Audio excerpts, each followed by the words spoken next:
اللہ تعالیٰ کے بارے میں چند ایسے فیکٹ جسے جان کر آپ حیران ہو جائے گی۔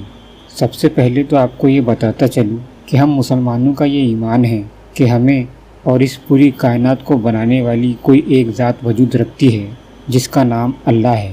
لیکن مسلمانوں میں کچھ ایسے بھی لوگ ہوتے ہیں جو اللہ تعالیٰ کے بارے میں اور گہرائی سے جاننا چاہتے ہیں، مثلاً اللہ کیسا دکھتا ہے، اللہ کہاں رہتا ہے، وغیرہ وغیرہ۔ ایسے ہی لوگوں کے لیے یہ ویڈیو کام کی ہونے والی ہے، تو ویڈیو کو آخر تک ضرور دیکھیں۔ چلیے ویڈیو کو شروع کرتے ہیں۔ دوستو، اس دنیا کے بننے سے پہلے اللہ کا عرش پانی پر تھا، اور یہ قرآن سے بھی ثابت ہے۔ آپ یہ ویڈیو دیکھ سکتے ہیں۔ وَهُوَ الَّذِي خَلَقَ السَّمَاوَاتِ وَالْأَرْضَ فِي سِتَّةِ أَيَّامٍ، اور وہی ہے کہ جس نے پیدا کیا آسمانوں اور زمین کو 6 دنوں میں۔ وَكَانَ عَرْشُهُ عَلَى الْمَاءِ، اور اس کا تخت تھا پانی پر۔ لِيَبْلُوَكُمْ أَيُّكُمْ أَحْسَنُ عَمَلًا، تاکہ تمہیں آزمائے کہ کون ہے تم میں سے اچھے عمل کرنے والا۔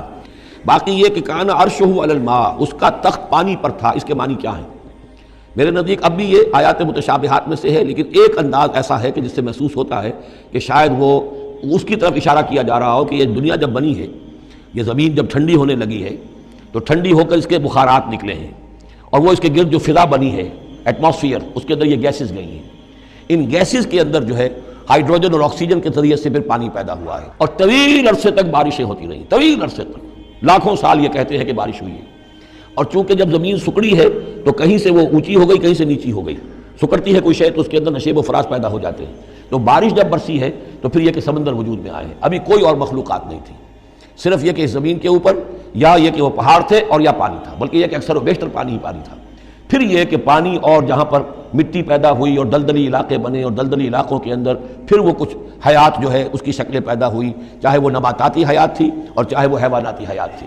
تو وہ جو ایک دور ہے جب کہ ابھی مخلوقات، اس زمینی مخلوقات کے اندر ابھی کوئی شے نہیں آئی تھی، کوئی حیوانات نہیں، کوئی سمندر کے کوئی جانور نہیں، کوئی زمین کے اوپر خشکی کے جانور نہیں، تو اس وقت جو ہے گویا کہ اللہ تعالیٰ کا جو تخت حکومت ہے اس زمین کی حد تک وہ پانی کے اوپر تھا۔ واللہ اعلم۔ آگے قرآن اور حدیث میں آتا ہے کہ دنیا جب بن چکی تو پھر اللہ کا عرش 7ویں آسمان کے اوپر جہاں اس کی کرسی ہے، اللہ وہاں جلوہ نما ہوا، اور ذاتی اعتبار سے اللہ وہیں پر موجود ہے۔ لیکن اللہ کیسا دکھتا ہے اور اللہ کی کرسی کیسی ہے اور وہ اس کرسی پر کیسے بیٹھتا ہے، اس کا تصور بھی نہیں کیا جا سکتا۔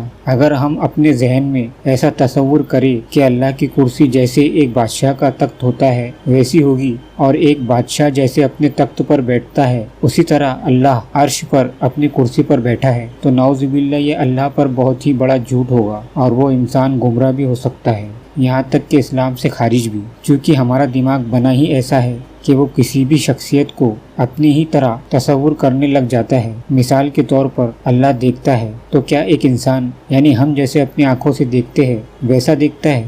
اللہ سنتا ہے، کیا اللہ کے کان ہیں جس سے وہ سنتا ہے؟ نعوذ باللہ ہرگز نہیں۔ لیکن جب لوگوں نے نبی صلی اللہ علیہ وسلم سے سوال کیا کہ اللہ کیسا دکھتا ہے، تو اللہ نے اپنی ذات کے بارے میں قرآن پاک میں ایک مثال دے کر لوگوں کو بتا دیا۔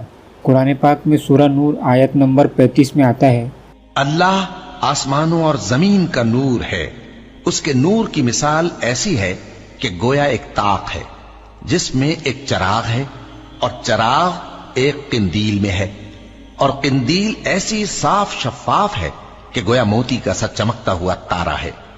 اس میں ایک مبارک درخت کا تیل جلایا جاتا ہے، یعنی زیتون کا، کہ نہ مشرق کی طرف ہے نہ مغرب کی طرف۔ ایسا معلوم ہوتا ہے کہ اس کا تیل خواہ آگ اسے نہ بھی چھوئے جلنے کو تیار ہے۔ اس آیت سے یہ ثابت ہوتا ہے کہ اللہ نور کی طرح ہے۔ یاد رہے نور نہیں ہے، یہ صرف ہم انسانوں کو سمجھانے کے لیے اللہ نے قرآن میں مثال دی ہے۔ اس سے زیادہ ہم انسانوں کا اللہ کے بارے میں تصور کرنا بھی ناممکن ہے، اور اگر جو شخص واقعی اللہ کی معرفت حاصل کرنا چاہتا ہے تو انہیں اپنے آپ کو گناہوں سے پوری زندگی روکے رکھنا ہوگا، اور نیکیاں زیادہ سے زیادہ کرنی پڑے گی۔ یاد رہے نیکی کا مطلب صرف نماز روزہ نہیں ہے، نیکی کا مطلب قرآن اور حضور پاک صلی اللہ علیہ وسلم کے طریقوں پر اپنی پوری زندگی گزارنی پڑے گی، تبھی اللہ کی خاص رحمت آپ پر نازل ہوگی۔ اس کے علاوہ دوسرا اور کوئی راستہ نہیں ہے، اور آج کے اس نفسا نفسی کے دور میں یہ بہت مشکل کام ہے۔ آپ اپنے آس پاس کے لوگوں پر اگر دھیان دیں تو کیا آپ کو لگتا ہے یہ لوگ اللہ کو یاد بھی کرتے ہوں گے؟ جو مسلمان نماز روزہ پڑھتے ہیں وہ تو چلو تھوڑا بہت اللہ کا ذکر کر لیتے ہوں گے، لیکن باقی جو دنیا دار مسلم ہیں کیا یہ اللہ کو یاد کرتے بھی ہوں گے؟ مجھے تو نہیں لگتا اللہ کو وہی شخص یاد کرے گا جس کو اللہ کی سخت ضرورت ہے، یعنی جس کا دنیاوی ایسا نقصان ہوا ہو کہ جس کی بھرپائی اللہ کے علاوہ اور کوئی نہیں کر سکتا، مثلا جان مال، عزت آبرو، یا کوئی بیماری یا شدید دکھ پریشانی۔ اور دنیا دار مسلم کسی بھی قیمت پر اپنا دنیاوی نقصان ہونے نہیں دیتا، اس لیے وہ ایسے کام بھی کر لیتا ہے جو اسلام میں حرام ہے، اور وہ دن رات اپنا پورا وقت دنیا کو حاصل کرنے میں، اپنی زندگی بہتر سے بہتر بنانے میں لگا دیتا ہے۔ پھر ایسے شخص کے پاس اللہ کو یاد کرنے کا کہاں ٹائم ہوگا؟ اور پھر اس شخص کے ذہن میں یہ سوال آنا تو بہت دور کی بات ہے کہ اللہ کیسا دکھتا ہے اور کہاں رہتا ہے۔ جس کے پاس سب کچھ ہو، دنیا کے سارے عیش و آرام ہو، زندگی میں کوئی دکھ کوئی پریشانی نہ ہو، اس کو بھلا اللہ کی کیا ضرورت؟ وہ تو اپنی زندگی میں مست ہے، بلکہ بہت سے لوگ تو دولت اور شہرت کے نشے میں اپنے آپ کو ہی خدا سمجھنے لگ جاتے ہیں۔ تو اس سے یہ ثابت ہوتا ہے کہ دکھ، درد، پریشانی، غریبی یہ کوئی بری چیز نہیں ہے، بلکہ یہ چیزیں اللہ تک پہنچنے کے، اللہ کو پہچاننے کے اور اللہ کو یاد کرنے کے ذریعے ہے۔ یہ کوئی نئی چیز نہیں ہے۔ غریبی، دکھ، درد یہ پیغمبروں کے گھروں کی زینت تھی، اور دولت، شہرت، عیاشیاں یہ فرعون، حامان اور اللہ کے نافرمانوں کے طریقے ہیں۔ تو اگر آپ میں سے بھی کوئی مصیبت یا پریشانی میں مبتلا ہے یا خدا نخواستہ ہو جائے، تو یہ سمجھنا کہ اللہ آپ کو اپنی ذات کے قریب کرنا چاہتا ہے، اللہ آپ کو اپنا دوست بنانا چاہتا ہے۔ اور اللہ سے اچھا دوست کون ہو سکتا ہے؟